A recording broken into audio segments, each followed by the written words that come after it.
Hey everybody, hope everybody is doing good. Ignore the mess behind me.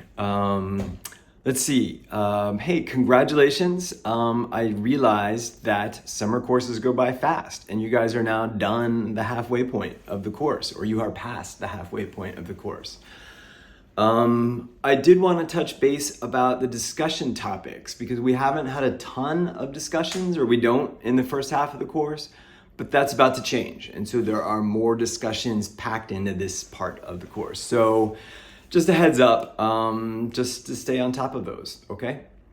What else? Test 2 grading is happening. The test was just 2 days ago, so they are not finished yet. You guys do have a discussion post for this new unit due tomorrow. That's the one on participant observation. And the question I pose is, like, what do you do about your inevitable own influence when you are being a participant observer, right? And so I just wanted to highlight some of the good discussions that are evolving.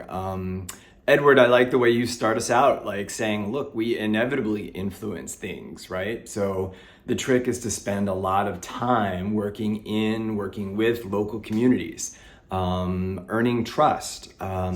Catherine and you mentioned the same thing, right? Like, it's important to, when you do that, show respect for people, their customs and their practices. Marissa, paying attention to what they're wearing, like what the local customs are. And Jasmine and Jada, like, you guys really emphasize the participant part of that. So that is excellent. Oh, and Zach. Zach, you really have terrific posts talking about like the importance of big things and little things.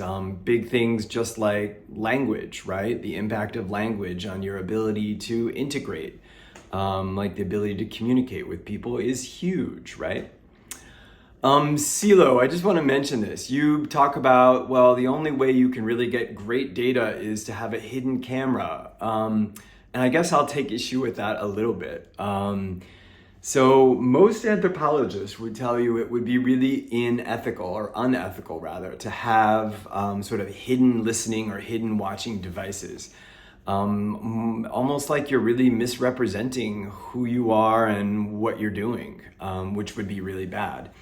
So there have been some exceptions, and this isn't just anthropologists, but social scientists years ago argued that in some cases, the ends justified the means. And so, for example, they would take hidden videos and hidden recorders into banks to get loans to try to assess the role of racism and prejudice against certain groups of people, right?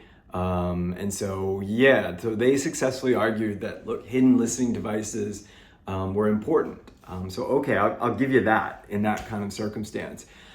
But I would argue in most anthropology, it's really important just to be upfront with people, by all means take videos, but then you show them to people and ask them questions about them, right?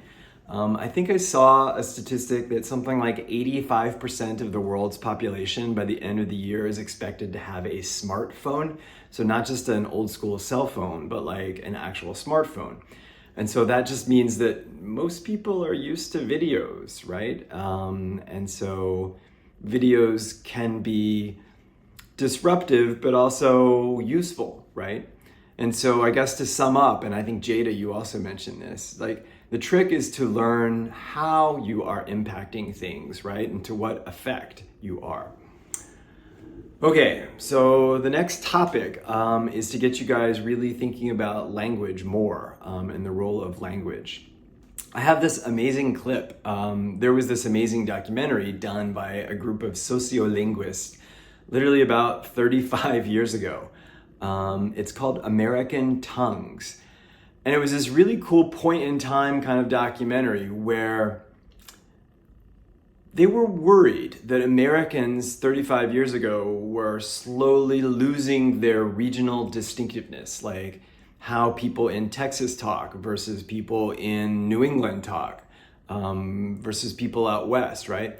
And so for them, that would be, a loss in American culture, right? They faulted television, right? And so they did this film, which was really kind of like well, let's just document what this regional distinctiveness is, right?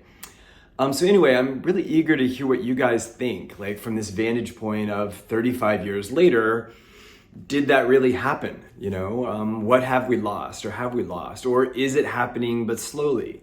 Or are there new kinds of distinctiveness even that are evolving? So anyway, I'm just kind of interested to see what you guys think. Like, was there anything that they didn't account for 35 years ago? Okay, well, that's it. Hope you guys enjoy the topic. Feel free to reach out to me, one of the IAs, Kelsey, or Michaela, if we can answer anything. All right, that's it. Talk to you guys later. Bye.